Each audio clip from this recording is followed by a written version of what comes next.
오늘 함께 읽을 말씀은 사무엘상 4장 12절부터 22절까지 말씀입니다. 사무엘상 4장 12절부터 22절 말씀 우리 한 절씩 함께 교독하겠습니다.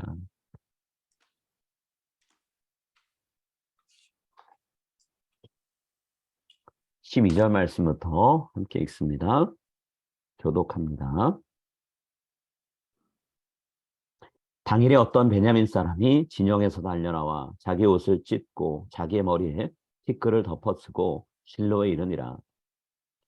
그가 이럴 때는 엘리가 길렵 자기의 의자에 앉아 기다리며 그의 마음이 하나님의 괴로 말미암아 떨릴지니라. 그 사람의 성읍에 들어오며 알림에 온 성읍이 부르짖는지라.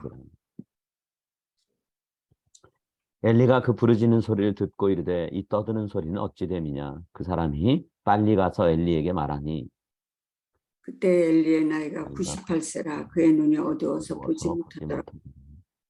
그 사람이 엘리에게 말하되 나는 진중에서 나온 자라. 내가 오늘 진중에서 도망하여 왔나이다. 엘리가 이르되 내 아들아 일이 어떻게 되었느냐. 그 소식을 전하는 자가 대답하여 이르되 이스라엘의 블레셋 사람들 앞에서 도망하였고 백성 중에는 큰 살육이 있었고 당신의 두 아들 홈리와 비나스도 죽임을 당하였고 하나님의 괴는 빼앗겼나이다. 하나님의 괴를 말할 때 엘리가 자기 의자에서 뒤로 넘어져 문 곁에서 목이 부러져 죽었으니 나이가 많고 비대한 까닭이라. 그가 이스라엘의 사사가 된 지 40년이었더라.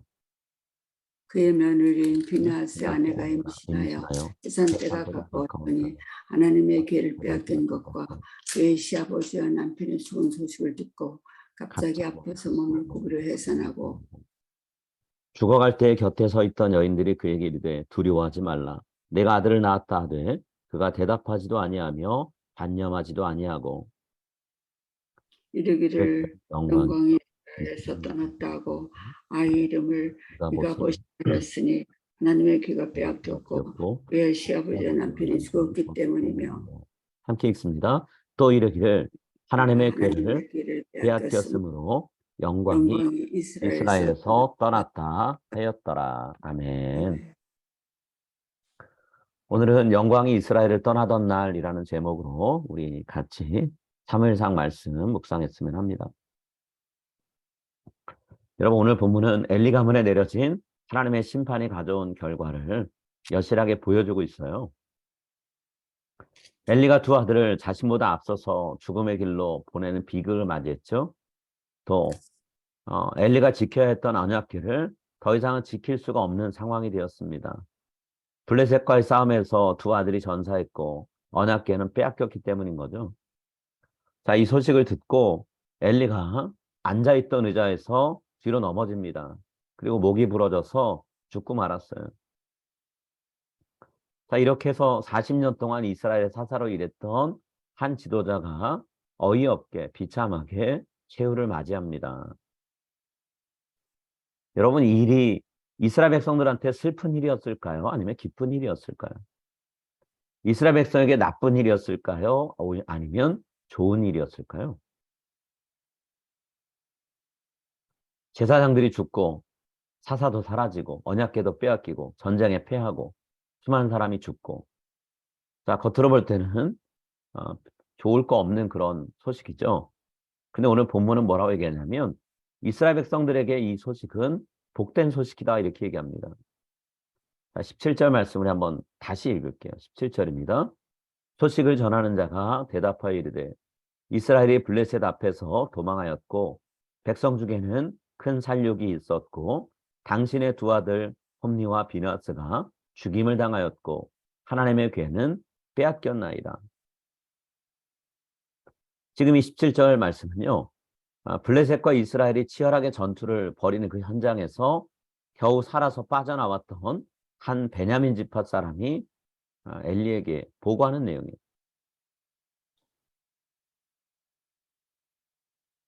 이스라엘 군대가 블레셋 군대를 감당하지 못했습니다. 그래서 도망쳤어요. 근데 블레셋 군대는 가만히 내버려두지 않았죠. 뒤쫓아오면서 공격을 했습니다. 그래서 보병이 3만 명이나 죽임을 당했다라고 성경은 얘기하고 있어요. 엘리의 두 아들도 그때 죽임을 당했습니다. 그리고 승리를 보장해 줄 줄 알고 가져갔던 언약궤는 뺏기고 말았죠. 27절 내용 아무리 살펴봐도요. 이 소식을 전하는 자가 말했던 내용 중에 긍정적인 내용은 하나도 들어가 있지 않아요. 근데 오늘 성경은 복된 소식이라고 말합니다. 인간적인 관점에서는 도저히 복된 소식이 아니겠지만 하나님의 관점에서는 복된 소식이기 때문에 성경은 이 소식을 복된 소식이라 말해요. 자, 지금 계속 강조해서 제가 말씀드립니다. 전쟁터에서 살아서 돌아온 사람이 전했던 소식이 복된 소식이라고 말씀드리고 있는데요. 무엇을 근거로 해서 이스라엘의 패전과 엘리의 두 아들이 죽은 것이 그리고 언약궤가 빼앗긴 것이 복된 소식이라고 말할 수 있을까요? 자, 17절 안에 그 답이 있습니다. 17절 맨 앞에 있는 표현이 뭐죠? 소식을 전하는 자가라는 표현이죠. 이 소식을 전하는 자라는 단어 속에 그가 전한 내용이 복된 소식이라는 증거가 있습니다. 자, 소식을 전하는 자. 메바세르라는 단어예요. 바사르는 말씀입니다. 말씀을 전하는 자. 혹은 바사르는 사건이란 의미도 돼요. 자, 사건을 전하는 자. 근데 이 메사베르라는 단어는 구약 성경에서 어떤 뜻으로 쓰이냐면요. 좋은 소식을 전하는 사람이란 뜻으로 쓰입니다. 그리고 신약 성경에서는 복음 전도자를 의미하는 단어예요. 하나님이 지금 복된 소식을 전하기 위해서 이스라엘 백성에게 사람을 보내셨습니다. 자, 그 내용은 이스라엘 백성들에게는 슬퍼 보일 수 있는 그런 내용이에요. 하나님이 타락한 제사장 가문을 그리고 그들을 따르던 이스라엘 백성을 심판하셨습니다. 그 결과가 우리가 방금 읽었던 17절 내용이에요. 이 일이 왜 복된 소식인가요? 어두운 시대가 끝났기 때문이에요. 하나님이 여시는 새로운 시대가 열릴 기회가 주어졌기 때문에 이 소식이 복된 소식입니다. 오늘 본문에 어두운 시대의 끝을 알리는 상징적 사건 하나가 일어났죠. 오랜 시간 동안 이스라엘 백성을 이끌던 엘리 제사장이 죽는 것. 그게 어두운 시대가 끝났다라는 것을 알려주는 표시입니다. 자, 18절에 이렇게 돼 있어요. 하나님의 괴를 말할 때 엘리가 자기 의자에서 뒤로 넘어져 문 곁에서 목이 부러져 죽었으니 나이가 많고 비대한 까닭이라. 그가 이스라엘의 사사가 된 지 40년이었더라. 엘리는 여호와의 언약궤를 빼앗겼다는 이 소식을 듣는 순간 자, 뒤로 넘어집니다. 의자 뒤로 넘어져서 목이 부러져 죽었어요. 본문은 그렇게 된 원인을 두 가지로 얘기하죠. 엘리가 나이가 많았기 때문이고 그의 몸이 살이 쪄서 비대했기 때문이다라고 얘기합니다. 나이가 어느 정도였길래 나이가 많다고 하는가? 자, 15절 말씀 읽어보시면 이때 당시 엘리의 나이가 98세라고 되어 있어요. 엘리는 그 나이가 될 때까지 40년간 이스라엘 사사로 일했습니다. 자, 그런데 안타깝게도 그 역할을 충실히 감당하지 못했어요. 본문 15절에 있는 것처럼 자기 스스로 앞을 보지 못했습니다. 그런 사람이 이스라엘 민족을 인도한 거예요. 그 결과로 이스라엘 백성을 영적으로 방황하게 만들었습니다. 15절 말씀 한번 읽겠습니다. 그때 엘리의 나이가 98세라 그의 눈이 어두워서 보지 못하더라. 자, 여기 눈이 어두워 보지 못한다는 건 단순히 나이가 많아서 시력이 약해졌다 그런 의미만 있는 게 아니에요. 영적인 눈이 어두워졌다라는 겁니다. 사사의 자리에서 이제는 진작에 물러났어야 하는데 엘리가 그 자리를 내려놓지 않았다는 것을 표현하는 구절이기도 해요. 더 이상 엘리는 지도자 역할을 감당할 수 있는 상태가 아니었습니다. 만약에 엘리가 제대로 지도자 역할을 감당했다고 하면 전쟁터에서 벌어졌던 모든 참극을 제일 먼저 보고받는 사람은 엘리가 돼야 돼요. 근데 오늘 본문 말씀 읽어보세요. 자, 일반 백성이 제일 먼저 패전 소식을 듣습니다. 그리고 그 소식 때문에 울부짖었어요. 그 울부짖는 소식을 듣고 나서야 앞을 보지 못하는 귀는 열려 있는 엘리가 무언가 좋지 않은 일이 벌어졌구나라는 걸 깨달았다라는 거예요. 심상치 않은 일이 벌어지고 있구나. 엘리가 그때서야 알았다는 거죠. 여러분, 엘리는 가장 늦게 전투 결과에 대한 보고를 들었어요. 12절부터 14절에 그 상황이 나옵니다. 당일에 어떤 베냐민 사람이 진영에서 달려나와 자기 옷을 찢고 자기의 머리에 티끌을 덮어쓰고 실로에 이르니라.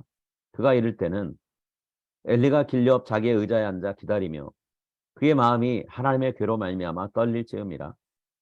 그 사람이 성읍에 들어오며 알림에 온 성읍이 부르짖는지라. 엘리가 그 부르짖는 소리를 듣고 이르되 이 떠드는 소리는 어찌 됨이냐. 그 사람이 빨리 가서 엘리에게 말하니. 자, 보고 순서가 어떻게 되는지 파란 글씨로 돼 있죠. 엘리는 지금 길 옆에 있다 그랬습니다. 길 옆이라는 표현은요, 실로에 이르는 주요 도로라 옆이란 뜻이에요. 그냥 새길이 아닙니다. 모든 사람이 드나드는 중요한 도로, 거기에 엘리가 있었다는 거예요. 게다가 자기 의자에 앉아 있었다 그랬죠. 자기 의자에 앉아 있었다는 건 사사로 업무를 감당하기 위해서 자기 자리를 지켰다는 거예요. 자, 이런 상황인데 전령이 누구에게 달려가나요? 엘리에게 달려가지 않았어요. 백성들에게 먼저 다가가서 패전 소식을 전합니다. 엘리가 40년 동안 사사로 일을 했는데 실질적인 백성의 지도자로 인정받지 못하고 있다는 거예요. 왜 그랬을까요? 사무엘상 앞부분에서 우리가 함께 살펴봤던 것처럼 엘리가 두 아들들과 함께 하나님께 돌아가야 되는 영광을 가로챘기 때문이에요. 훔쳤기 때문이라는 거죠. 재물에 함부로 손댔죠. 그렇게 해서 좋은 고기 가져다가 자기 살을 불리는데 엘리는 다 썼어요. 그 결과로 일어난 게 뭔가요? 그의 몸이 비대해진 거예요. 비대한 몸 때문에 의자에서 뒤로 넘어져서 목이 죽는 지경까지 이릅니다. 자기 스스로를 컨트롤할 수 없는 거예요. 그런 사람이 어떻게 이스라엘 백성을 이끌 수 있겠어요? 자, 18절에 비대하다라는 단어 나왔죠. 카베드라는 단어입니다. 자, 이 말 속에는 중요함, 영광이란 뜻이 있어요. 영광은 카보드, 무겁다라는 의미가 있습니다. 굉장히 상징적인 의미를 담고 있는 표현인 거죠. 하나님께 돌아가야 되는 영광을 가로채서 자기 몸에 채운 사람의 모습이 얼마나 추해질 수 있는가 이 단어가 나타내고 있는 거예요. 영광 하나님께만 돌려야 됩니다. 우리가 가로채고 내 것으로 만들면 안 된다는 거예요. 내 공을 앞세우고 내 노력을 사람들에게 자랑하는 거, 그 하나님의 영광 가리는 거죠. 하나님의 영광을 빼앗는 거예요. 엘리에게 일어났던 일을 통해서 우리가 교훈을 얻었으면 합니다. 영광은 하나님께만 돌리는 그런 삶을 살아가는 저 여러분이 될 수 있기를 바랍니다. 하나님은 엘리와 그의 두 아들들이 탈취했던 영광을요, 다시 되찾기 위해서 죽음의 심판을 내리셨어요. 이스라엘 백성이 전쟁에서 패한 거, 하나님께 온전한 영광을 돌리지 않았던 것에 대한 하나님의 반응이에요. 하나님이 힘이 없어서 블레셋 신들한테 승리를 빼앗긴 거 아니라는 거죠. 하나님의 영광을 도둑질한 타락한 제사장들한테 하나님이 내리신 벌이 일으킨 결과가 오늘 본문에 나오는 전쟁에 패배하고 언약궤를 빼앗기고 제사장이 죽는, 또 엘리 제사장도 목이 부러져 죽는 그런 일이었다는 거예요. 자기 것이 아닌 영광을 차지하고 있던 엘리 가문은요, 본인들의 손에 움켜쥐고 있던 그 영광을 하나님께 다시 돌려드려야 됐습니다. 하나님이 가져가셨어요. 스스로 영광을 내려놓지 않으니까 하나님이 빼앗아 가십니다. 시아버지와 남편이 죽었다는 소식을 듣고 비나스의 아내였던 여인이 갑작스럽게 산통을 느끼죠. 그리고 아들을 낳으면서 그 입으로 두 번이나 반복해서 얘기합니다. 여호와의 영광이 이스라엘에서 떠났다 이게. 21절과 22절 말씀 우리 한번 같이 읽겠습니다. 이르기를 여호와의 영광이 이스라엘에서 떠났다 하고 아이 이름을 이가봇이라 하였으니 하나님의 괴가 빼앗겼고 그의 시아버지와 남편이 죽었기 때문이며 또 이르기를 하나님의 괴를 빼앗겼으므로 영광이 이스라엘에서 떠났다 하였더라. 하나님이 더 이상 이스라엘의 타락한 모습을 참아주실 수 없었던 거예요. 그래서 그들의 곁을 떠나서 블레셋 민족이 있는 곳으로 가십니다. 여호와의 영광이 떠났다는 건 스스로 떠났다는 얘기예요. 자, 블레셋 민족이 살고 있는 땅에 가서 하나님 어떻게 하시나요? 토요일에 살펴보겠지만 하나님이 그분의 영광을 마음껏 펼치십니다. 이스라엘 백성과 엘리 제사장들에 의해서 가렸던 하나님의 영광이 온 천하에 드러나는 일이 벌어져요. 하나님이 세우신 사사가 하나님을 위해 일하지 않습니다. 자기를 위해 일합니다. 그랬을 때 하나님은 그를 폐하시죠. 그리고 하나님의 마음에 합한 일꾼을 새롭게 세우십니다. 그리고 그 사람을 통해서 새 시대를 열어가려고 하세요. 엘리의 시대가 저뭅니다. 그리고 사무엘의 시대가 밝아오고 있어요. 이게 복음이라는 거예요. 이스라엘 백성이 지도자의 잘못된 결정과 행동으로 인해서 어둠 가운데 있을 때 그들에게 밝은 빛을 비춰주시는 것, 어두운 시대를 끝내는 것, 그게 복음이라는 것. 새 시대가 밝아오니 그것이 복음이라는 거죠. 여러분, 엘리의 이야기를 우리가 읽으면서 한 가지 생각이 됩니다. 누구나 물러나야 될 때를 알지 못하면 이렇게 비참하게 끝을 낼 수 있다라는 거예요. 떠나야 될 때, 내려놔야 될 때, 물러나야 될 때, 물러날 줄 아는 지혜가 우리 안에 있었으면 합니다. 테네시주에 있는 내시빌, 참 기독교 음악이 번성한 도시죠. 자, 이곳에 브렌트우드 침례교회가 있는데요. 이 교회 담임 목사님인 마이크 글렌 목사님이 얼마 전에 담임 목사직을 내려놓겠다 이렇게 얘기했어요. 교회를 새롭게 세우고 교회의 존재 목적을 갱신하려면 이제 본인이 물러나야 된다라고 이야기하면서 사임 발표했어요. 물론 지금 당장 하는 건 아니고 2023년까지 목회하고 내년에는 이제 내려놓겠다 했어요. 글렌 목사님이 성도들에게 편지를 보냈습니다. 그 내용 중에 목사님이 이런 얘기를 하셨어요. 오늘 저는 여러분께 2023년이 브렌트우드 침례교회 담임 목사로 제가 섬기는 마지막 하게 될 거라는 것을 알립니다. 지난 32년 동안 어떤 기준에서 보든 참 놀라운 경주를 했고 매 순간이 감사했습니다. 하지만 이제 제가 아닌 다른 누군가가 우리 교회를 이끌 때가 되었습니다. 하나님께서 우리 교회를 위해서 미래를 갖고 계시다는 것을 저는 확신합니다. 자, 이런 말을 남기고 사임 의사를 밝히셨어요. 여러분이 글렌 우드 목사님은요, 1991년에 브렌트우드 침례교회에 부임하셨습니다. 그때부터 담임 목사로 32년 섬기면서 교회를 참 많이 부흥시키셨다래요. 지금 교인 숫자가 11,000명이라고 합니다. 대형 교회인 거죠. 2010년부터 이 교회가 테네시 중부에다가 7개 캠퍼스, 지교회를 개척을 했어요. 글렌 목사님은 이제 은퇴를 하겠다고 밝히면서 편지에서 제가 사임하겠다는 결정은 수개월 동안 기도하고 여러분을 향한 저의 사랑의 마음을 확인하면서 이루어진 겁니다. 이렇게 강조했어요. 앞으로는 중부 테네시 지역에 있는 목회자들, 또 교회를 개척하려는 분들, 여러 교회를 섬기는 지도자들과 코치로서 많은 시간을 보내고 싶다. 이렇게 뜻을 밝혔다 그래요. 글렌 목사님은 미국에서 제일 큰 개신교단인 남침례교 안에서 잘 알려진 분이라 그래요. 또 테네시주 안에서는 침례교 연맹 집행위원이고요. 또 내시빌에 있는 벨몬트 대학교 이사라고 합니다. 또 기독교 운동선수협회 이사회에서 활발하게 활동하는 분이래요. 앞으로 담임 목사님이 선정될 때까지 글렌 목사님이 교회를 최선을 다해서 섬기겠지만 담임 목회자가 결정되면 미련두지 않고 떠나겠다 이렇게 얘기하셨다 그래요. 이 이야기를 읽으면서 오늘 엘리 이야기와 비교해 봅니다.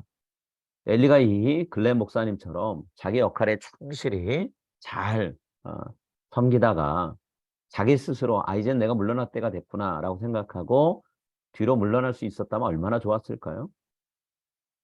하나님이 강제로 끌어내린 게 아니라 영적인 리더십을 물려받을 수 있는 후계자를 세워놓고 정말 기쁜 마음으로 은퇴했다면 얼마나 좋았을까요?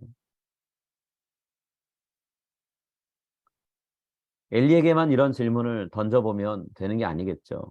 눈을 엘리에게서 돌려서 우리 자신을 좀 바라봤으면 좋겠어요. 오늘 우리의 눈은 엘리의 눈처럼 어두운 상태라 봐야 될 것을 보지 못하는 그런 상태에 있나요? 아니면 하나님이 하시는 일을 놓치지 않고 모두 보며 그 하나님의 뒤를 따라갈 수 있는 영적인 눈이 밝아진 그런 상태인가요? 오늘 우리의 몸은 또 어떤가요? 하나님이 쓰시고자 할 때 곧바로 반응할 수 있는 그런 날렵한 상태인가요? 아니면 엘리 제사장처럼 가만히 앉아 있다가 넘어지면 다시 일어나지 못할 그럴 정도로 비대하고 무기력한 상태인가요? 분명히 이른 아침에 새벽 기도회를 우리가 모인 것은 하나님 말씀으로 우리 스스로를 날카롭게 갈기 위해서죠. 말씀으로 우리 자신이 새로워지는 그런 시간들을 매일 매 순간 보내길 원합니다. 미국과 영국에서 활발하게 복음 전도자로 활동했던 조지 휘필드. 55세에 그가 숨을 거뒀는데요. 55세에 세상을 떠나기 전에 그의 마음속에 품고 있는 생각, 말이 하나 있었다래요. 그 말을 우리도 가슴에 새기면서 오늘 하루 그리고 앞으로 우리의 남은 삶을 살아갔으면 합니다. 조지 휘필드가 어떤 말을 마음에 새기고 평생을 살았을까요? 자, 이 말이에요. 우리 한번 같이 읽을까요? 녹슬어 없어지는 것보다 닳아서 없어지는 것이 더 낫습니다. 엘리 제사장은 점점 나이가 들어 눈이 안 보이고 몸은 비대해지는 녹쓰는 상태로 빠져들었어요. 그래서 하나님께 버림받았습니다. 우리는 글렌 목사님처럼 정말 충실하게 우리에게 주어진 모든 일들을 감당해서 닳아서 없어지는 쪽을 선택했으면 좋겠어요. 그래서 하나님 앞에 섰을 때 하나님, 제가 하나님을 위해서 섬기느라 이리저리 상하고 찢기고 또 병든 상태로 왔습니다. 하나님 그렇지만 하나님이 손을 대시면 이 모든 것 새로워질 줄 믿습니다. 하나님의 손길이 닿는 곳마다 새로워지지 않는 것이 없다는 걸 제가 압니다. 하나님 저도 새로운 몸과 마음을 허락해 주십시오. 부활의 몸을 허락해 주십시오. 기도할 수 우리가 되었으면 좋겠어요. 말씀의 검을 매일같이 우리가 날카롭게 갈며 오늘처럼 이 기도에 참석한 것처럼 열심을 다해 우리가 신앙생활하는 그런 저와 여러분이 될 수 있기를 간절히 바라고 소망합니다. 우리 함께 기도하겠습니다.